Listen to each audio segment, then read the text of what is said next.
Dun, dun, dun, dun, dun, dun.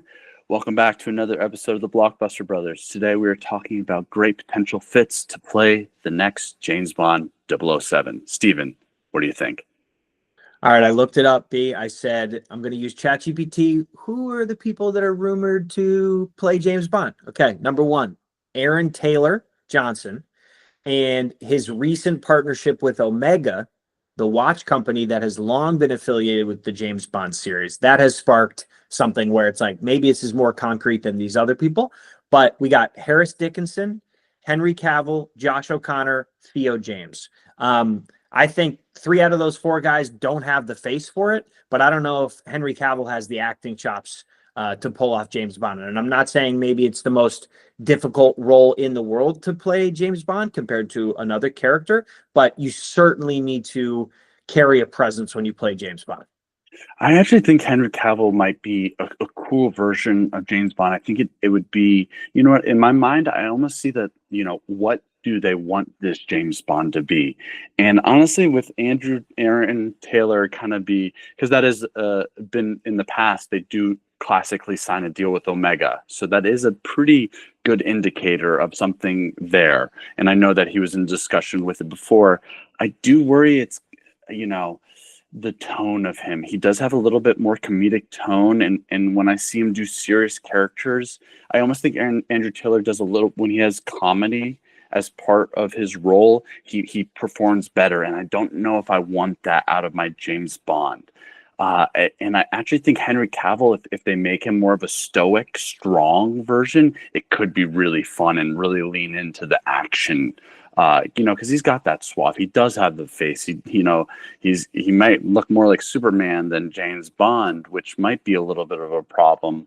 And maybe, but it'd be a different version. But honestly, who's somebody who I was like, maybe leading off of Christopher Nolan, potentially directing the name James Bond. I thought Cillian Murphy might be a really unique, interesting. I know he's more Scottish than he is Irish, or I don't know if he's necessarily British, if that's the archetypal. I apologize for my American ignorance over here.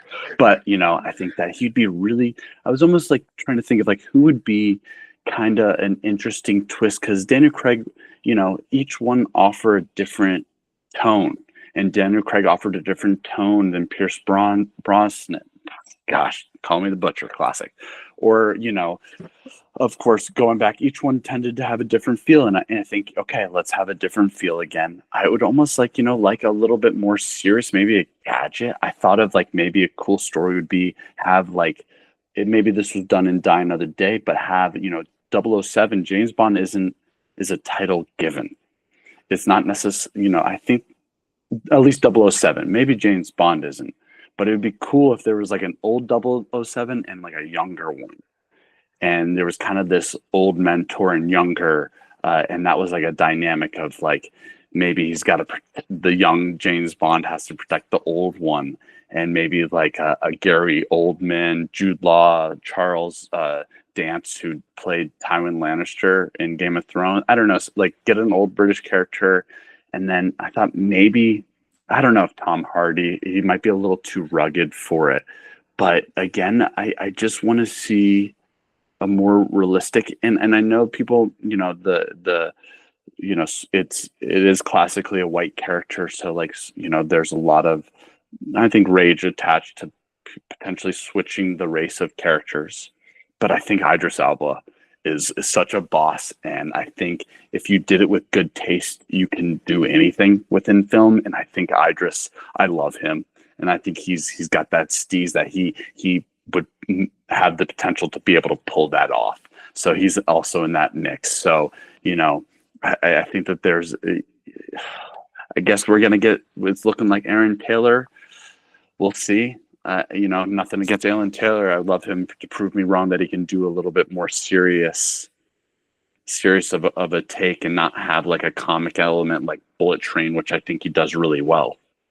Yeah, I would not pick Aaron Taylor Johnson if it was me. I just wouldn't. I like the idea of Henry Cavill more than him, actually. I agree with you. I don't, on the execution, we'll see. But yeah, after hearing you say Idris Elba, I also thought of Marsha Ali, who's unbelievable. And I think he carries that weight to him, which I think the James Bond series needs to to keep. I think it can't get too kitschy. Now, I'm not saying the Sean Connery films, he was certainly a competent man, but he wasn't like necessarily an overtly tough guy like Daniel Craig gives off. And so my top four would be Idris Elba, no particular order, Mahershala Ali, Cillian Murphy, and Tom Hardy. I think any one of those guys, this series could take off, or at least do very well, even though probably already will. But the thing that I felt a little bit with Daniel Craig, for me was like, is he a little too old?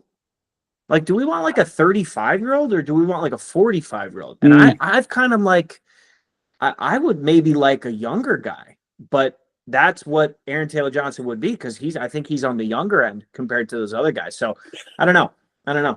Yeah, I think that the reason why I think the age sometimes does play is like the maturity of Bond, kind of that maturity and the wisdom. There's this sort of wisdom in it, and I also think that the lack of physicality leaves room for the tech, and the tech is a huge aspect of the James Bond movies, and to be able to use the tech. So I think that that actually kind of can fill a lack of a void of the physicality. And I guess there is, like you said, these movies have been campy forever. So maybe they go back to a little bit more of that, which would be really interesting if they try to give it like a campy feel. But also, I think another dark horse in that race would be Christian Bale. I think he would be able to do a really I don't know. Like, I almost want to do like a story with multiple Bonds in there for some reason, like a Bond having to go after a Bond that went rogue. You know what I mean? And I could see Christian Bale being like a Bond that turned bad, kind of like what Sean Taylor did in Die Another Day, which I think he did a great job, and I loved that as a kid. It might not be the same movie now when I watch it, but I don't know. I think that there's some great picks out there. So let us know if there's any out there that you think that would be a great Bond pick. I apologize again, but let us know. We love you always, and we'll catch you on another episode of the Blockbuster Brothers.